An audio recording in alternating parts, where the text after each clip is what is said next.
नमस्कार. बरोबर तुम्ही जे आत्ता ऐकलेलं आहे ते एकदम करेक्ट आहे, की MLM बिझनेस अजिबात करू नये. कोण करू नये आणि कोण करावा हा मुद्द्याचा विषय आहे. नमस्कार, मी आपला कॅशबॅक प्रायव्हेट लिमिटेड कंपनीचा फाउंडर नरहरी वाईकर. तर MLM बिझनेस कोण करायला पाहिजे आणि कोण करू नये हा आपला मुद्दा आहे. तर कोण करू नये, ज्याला कंपनीचा प्लॅन व्यवस्थित माहिती नाही किंवा माहिती घेण्यामध्ये इंटरेस्ट नाही, बरोबर आहे.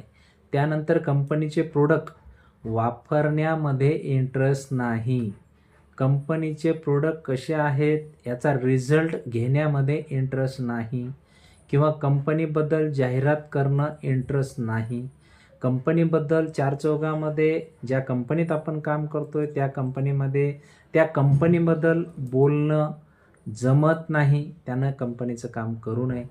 त्यानंतर आपण ज्या कंपनीत काम करतोय त्या कंपनीचं स्टेटस लावणं होत नसेल, जाहिरात करणं होत नसेल, इंस्टाग्रामवर जर तुम्हाला पोस्ट टाकणं होत नसेल, फेसबुकवर पोस्ट टाकणं होत नसेल, सोशल मीडियावर पोस्ट टाकणं होत नसेल, आणि कसंही करून जर कंपनीमध्ये ट्रेनिंगमध्ये सांगितलं आहे म्हणून जर तुम्ही पोस्ट टाकीत असाल, त्या पोस्टला जर कोणी कमेंट केली की याचं काय आहे, हे कसं आहे, जर कमेंट केली तर त्या कमेंटचं उत्तर देणं होत नसेल, त्यांनी पण कंपनीचं काम करू नये. कारण MLM कंपनीमध्ये सेमिनारमध्ये सांगितल्या जाते की तुम्ही नुसतं कंपनीमध्ये जॉईन जरी झालात, आमच्या मीटिंगला जरी आलात, नुसती गुगल मीटिंग जरी तुम्ही जॉईन केली तर तुम्ही करोडो रुपये कमवसाल. अजिबात नाही. हा साफ खोटा प्रचार आहे. कोणीही करोडो रुपये कमवू शकत नाही. जगामध्ये अशी कुठंच व्यवस्था नाही की जिथं तुम्ही काही न करता तुम्हाला करोडो रुपये किंवा लाख रुपये किंवा हजार रुपये सुद्धा भेटत नाहीत. काहीतरी केल्याशिवाय, वेगळं केल्याशिवाय पैसे काहीतरी केल्याशिवाय पैसे भेटत नाहीत, बरोबर आहे. पण एक्स्ट्रा इन्कम पाहिजे असेल, दुसऱ्यांपेक्षा भरपूर इन्कम पाहिजे असेल, जिथं आपण लाखो करोडोची भाषा बोलतो, त्यावेळेला त्या लाखो करोडो रुपयासारखे वेगळी स्किल पाहिजे, वेगळं काहीतरी ज्ञान पाहिजे, वेगळं कौशल्य पाहिजे किंवा वेगळी जिद्द पाहिजे, तरच त्या ठिकाणी लाखो करोडो रुपये आपण कमवू शकतो, बरोबर आहे. आता MLMमध्ये लाखो करोडो रुपये कमवायची ताकद आहे आणि ती 100% ताकद आहे. ती 100% ताकद आहे, बरोबर आहे.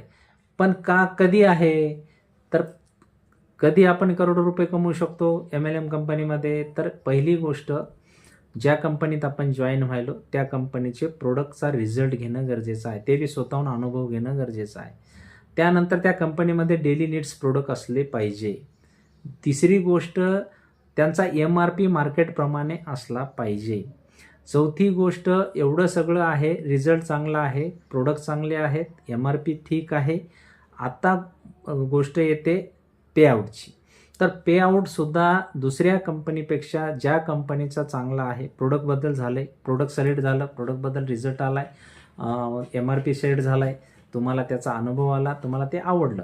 आता महत्त्वाचा मुद्दा आहे की इतर कंपन्यांच्या सर्चिंगमध्ये, ज्या वेळेला मार्केटमध्ये MLM कंपन्या येतात, त्या कंपन्यांच्या सर्चिंगमध्ये जर असं लक्षात आलं की हे सगळे प्रोडक्ट छान असून सुद्धा जर पेआउट खूप छान येत असेल आणि त्याचा पेआउट किंवा अचिव्हमेंट करण्यासाठी सोपं असेल, मार्केटिंगमध्ये प्लॅन सांगायसाठी त्याचा प्लॅन सोपा असेल, त्याचं इन्कम जास्त असेल, त्याच्यानंतर रँक इन्कम छान असेल, त्याच्यानंतर बक्षीस वगैरे कसे दिले जातात ते पण बघून घ्यायचं आहे. हे सगळं बघितल्याच्या नंतर कंपनी जॉईन करायची आहे.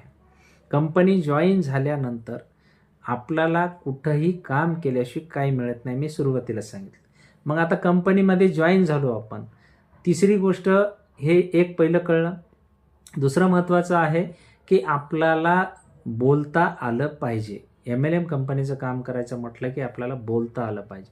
बोलता कधी येतो, तर आपण ज्या कंपनीत काम करतो त्या कंपनीवर बोलायचं म्हटलं तर त्या कंपनीचा इतिहास माहीत असला पाहिजे, त्या कंपनीचा भूगोल माहीत असला पाहिजे, बॅकग्राऊंड माहीत असलं पाहिजे, त्या कंपनीचा प्लॅन माहीत असला पाहिजे, त्या कंपनीचे प्रोडक्ट माहीत असले पाहिजे, त्या प्रोडक्टमध्ये मार्केटपेक्षा वेगळं काय आहे हे माहीत असलं पाहिजे, त्या प्रोडक्टचा रिझल्ट कसा तात्काळ येतो हे माहीत असलं पाहिजे, त्याचा MRP कसा आहे हे माहीत असलं पाहिजे, त्यानंतर प्लॅन सांगत असताना इतर कंपनीपेक्षा ह्या कंपनीमध्ये तुम्हाला पेआउट किती चांगला निघतो, कसा निघतो, लवकर कसा निघतो, हे सुद्धा तुम्हाला माहीत असलं पाहिजे.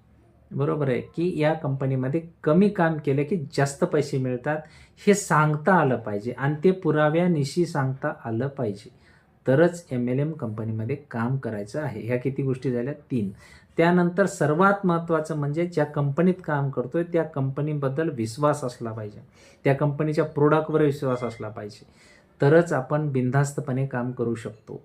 त्यानंतर मार्केटमध्ये प्लॅन देण्याची पद्धत माहीत असली पाहिजे. आता ते जुन्या पद्धती गेलेल्या आहेत. प्लॅन देत असताना आपल्याला दुसऱ्यापेक्षा वेगळं समजून सांगता आलं पाहिजे, सांगण्याची पद्धत असली पाहिजे, तरच आपण कंपनीमध्ये इन्कम घेऊ शकतो, नाही तर अजिबात घेऊ शकत नाही. त्यानंतर स्वतःहून प्लॅन देता आला पाहिजे. आता तुम्हाला ज्यांनी जॉईन केलं ते किती दिवस तुम्हाला प्लॅन देणार आहे, किती दिवस तुमच्यासोबत येणार आहे, एक ना एक दिवस तो तुम्हाला सोडून देणार आहे. तर तुम्हाला स्वतःला मार्केटमध्ये उतरावं लागणार आहे आणि मार्केटमध्ये उतरत असताना भेटेल त्याला प्लॅन देत बसायचं नसते. जे स्मार्ट वर्क ज्याला म्हणतो ना आपण, जे ट्रेनिंगमध्ये शिकवले जाते. आता ट्रेनिंगमध्ये शिकवल्या जात, तुम्ही ट्रेनिंगला येत नाहीत, गुगल मीटिंगला शिकवायचं होतं, गुगल मीटिंगला येत नाहीत, आलात तर कोणाचं नेटवर्क चलत नाही, कोणाचा आवाज बरोबर येत नाही, तर कोणी बोलत नाही, त्या सगळ्या भानगडीमध्ये टाईम होऊन जातो. अशा पद्धतीनं तुम्हाला या व्हिडिओद्वारे मेसेज देण्यात येत आहे की आपण प्लॅन समजून घेतला पाहिजे, प्लॅन सांगता आला पाहिजे, आपल्याला कळलं पाहिजे की कोण्या व्यक्तीपुढे काय बोलायचं.